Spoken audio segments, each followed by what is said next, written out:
Hi everyone, welcome to a new episode. Doing a little bit of tree hopping today, climbing to the tops of trees to the likes of about 65 meters.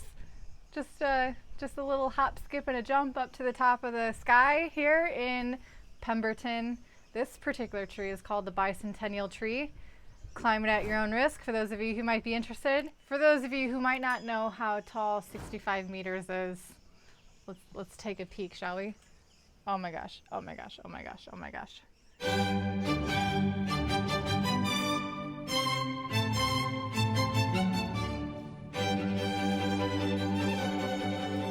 So today we're going to take a look at some truth bombs that have been surfacing in this crypto space. First off is going to be covering Litecoin, and then we're going to be talking about our favorite man in CNBC, Mr. Kevin O'Leary. First off, so Litecoin, there was a conversation that occurred on a public forum between Charlie Lee and another member of the Litecoin community. That member was expressing some concern in the regards of the lack of development being seen on Litecoin as evidenced on their GitHub page. So Charlie Lee, again, on this public forum, went on to discuss the fact that they have been having some difficulties attracting, high-end developers, really good developers who would be interested in working on Litecoin. In fact, at any given time, there haven't been more than a handful of developers working on. So there's been a lot of attention paid to this particular conversation that was made public. I will be linking it down below in the video description if you'd like to learn more. But as is what it usually happens to this crypto space, thank you to the beautiful entity that is crypto Twitter, Charlie Lee, wanting to do some damage control, went ahead and did a tweet thread about 16 deep to try and explain his position in this conversation. And in my humble opinion, he kind of was digging himself into a hole. But anyway, so his tweet storm wanted to explain why Litecoin has never had more than a handful of developers ever working on it.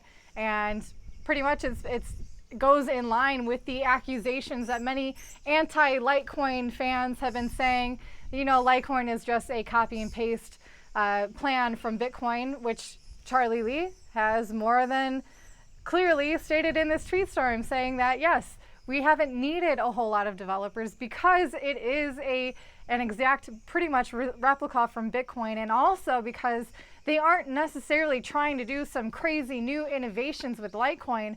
Really what they do is when Bitcoin does create an update, Litecoin will then take that update after it's been released on Bitcoin for a few months, and then they will implement the changes. So they don't necessarily need developers to create some new crazy thing when really they're just taking what has been successful on Bitcoin and implementing it on Litecoin. He has also admitted to putting privacy features for Litecoin on the back burner, and instead he has been, in this tweet storm again, he has been focusing more on the marketing side of Litecoin, which we saw with UFC sponsorships and now their deal with the Miami Dolphins. So it's cool, Litecoin is getting out in the public eye, but you have to wonder at what point, what is more important, privacy or people using it? So there's arguments back and forth there. So maybe this whole leakage of this conversation has caused Charlie to get back onto the development side of Litecoin. And so now he is saying that he will be working on Mimblewimble and confidential transactions. So we'll see if that's true. So for those of you who are fans of Litecoin, all the power to you. If you see something valuable in Litecoin, great. This is a free market. You are free to invest in whatever you want. There is certainly a lot more wiggle room for a platform like Litecoin to exist in this crypto space. There's a lot of people who are yet to enter this market who know nothing about cryptocurrency. They will just invest their money based on the top 10, 20 coins, and Litecoin is up there on the list. So it will probably continue to gain traction and get success, but keep in mind that it isn't, admittedly by the founder, it isn't some huge innovative new platform trying to do all these crazy amazing things. So I'm not trying to hate on Litecoin in any means. I mean, this is the truth coming out of Charlie Lee. So it is what it is. For those of you who are fans, there you go. For those of you who aren't, there you go. Okay, so moving on to the next topic, I'm going to talk about Kevin O'Leary. He is a person from the Shark Tank. He also frequents CNBC and gets into always very comical on his end, because they're just sad, conversations with Anthony Pompliano, being the curmudgeon, being the anti-Bitcoiner. What could this scam possibly, why are people putting their real money into something like Bitcoin? It's clearly a game, a scam, crypto crap. Those are his words. So that is his take. That has been his public opinion for the past year plus 2 years. But in 2013, 6 years ago, there is a video. Thank you to Altcoin Buzz. Full disclosure, this is where I got this tip off from, and I think it's amazing. I think that he should continue sharing it, and anyone who sees this video, his video, should share this all over the place, because it is a perfect example of the fact that people are bought and paid for on mainstream media to have an opinion. So what I mean by that is that in 2013, there is a interview that he had on a Canadian news station talking about Bitcoin way back in 2013, which that in itself is pretty commendable. Anyway, in this case, in that situation, Kevin O'Leary was the he was the Anthony Pompliano of that day. He was talking about why Bitcoin was a hedge against central bankers, against government's mismanagement of their economic policies. He admitted that Bitcoin became a real asset, in his opinion, once it hit a 1 billion market cap, which it had in 2013, and also once people were able or willing to take Bitcoin and purchase it for a real hard asset, which people were doing in 2013. So he said it in the interview that in his mind makes Bitcoin real. So for those of you who may want to watch this video for yourself, I will be including it right now. So check it out, watch to the end, and I'm gonna keep going after that. So check it out. I want to explore the idea that there's nothing here except raw speculation. No different than when I go to Las Vegas and put my money on black or red on a roulette wheel, because where is the intrinsic value inherent in deploying real capital, let's talk real money here, and putting it into Bitcoin as a storage of value? I get gold. For 2,000 years, including the Romans, they saw value in owning that as an asset class. Tell me why this, which is basically a digital game, that's the way I look at it, has any intrinsic value. When people actually put real money into this, they make no interest, they can't pay their taxes with it, the regulators don't like it, which is always a problem for compliance. And where's the long-term value? Just this idea that they're going to cut the number of units in half, such a scam. Like, that's just totally BS. Well, let's remember that until yesterday, most people around the world never heard of Bitcoin.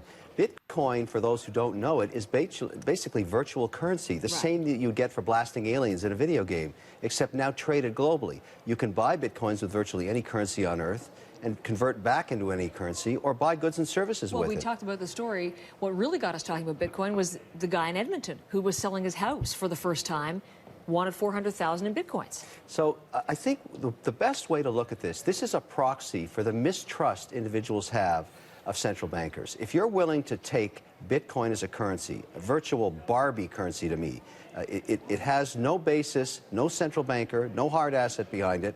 But if you don't trust any other currency, this is where you go. So essentially what's happening here, Heather, people all around the world are saying, I've had it with my central banker. I don't trust politicians anymore. I'm going to trade with this currency with my computer and my cell phone. So I taught a class at Harvard 18 months ago that young people in that class challenged me. I put $100 into something called Coinbase, which is a wallet thing. And you buy Bitcoin? I bought them all. I bought all the crypto crap. I put $100 in. It's now worth 30. 30. That's a 70% loss on my crypto crap. Now, I bought them all. I think that really sucks. And I think people should understand today that the hot digital is Bitcoin. Tomorrow it could be. So I ignore everything till it gets to $1 billion of market cap. Okay. That happened recently with Bitcoin, well over $1 billion in value. So it's here to stay. When you've accumulated a virtual worth of $1 billion and people are willing to trade it and actually buy things with it, turn it back into hard assets. And here's the key, Heather.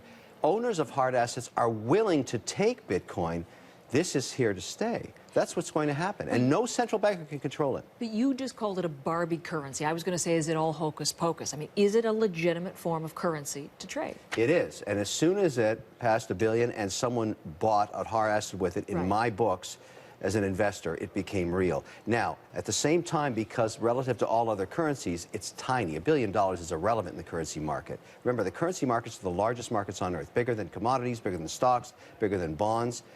It's going to grow, but it's going to take a long time. But the key is volatility. Nobody's going to put a large part of their net worth into this thing because it can go up and down 60% in a day, as we saw yesterday. But is it here to stay? Oh, yeah. So will I take 2 or 3% in Bitcoins? I think I might. I'm going to start looking at it. Are you really? I was going to say, are you into this at all? I have a basket of currencies, Heather. The way you diversify your risk in currencies is to own many of them. I own euros, I own Swiss francs, I own Canadian dollars, American dollars, and I might start to dabble, a little dabble-dooey of Bitcoin. Isn't it funny how Kevin O'Leary now in 2019 is asking questions that he has already retrospectively answered way back in 2013, even admitting that he has invested, or at the very least, very heavily speculated on investing 2 to 3% of his portfolio in Bitcoin in 2013. Let's just say the price was quite a bit cheaper then. Anyway, people on mainstream media, especially regarding something like Bitcoin, which threatens to disrupt massive markets and massive governments and massive forms of control over people, is just bound to be full of people who are pundits, people who are bought and paid for to have a specific opinion to try and sway the public's opinion on things like Bitcoin. So when you see people like Kevin O'Leary, who is a famous businessman, who in a lot of people in the masses, I'm sure that they see him as being successful. They see him and they value his opinion. They see him now bashing Bitcoin. Man, I hope that you guys watch this video and you can understand finally how to do your own research and come to your own conclusion. That is something that I and a large amount of YouTubers here in the crypto space who value their subscribers, who value their viewers, who actually care about people and their investments, they will encourage you certainly to do that, because you should never invest in something just because one person happens to make a flippant comment or happens to have a strong opinion on it. Come to your own conclusions, and not to mention it will make you more comfortable in their own investment. This isn't turning into any kind of like special investment advice, but man, what has happened with Kevin O'Leary is kind of funny, and I hope that he gets embarrassed. In fact, the next time that Anthony Pompliano talks to Kevin O'Leary, Pomp, if you're seeing this video, will you please ask him how he felt about Bitcoin in 2013? Maybe even have that video ready for you on your phone, and then you can just pop right up and embarrass him right on live TV. That would be great. Anyway, that's it for today's episode. I hope you guys enjoyed it. Hope you enjoy the view. Birds, as always, has been chirping. That's been the norm for these videos anyway. But really enjoying providing these kinds of videos for you guys. Getting into some adventures of my own. So anyway, till next time, see you later.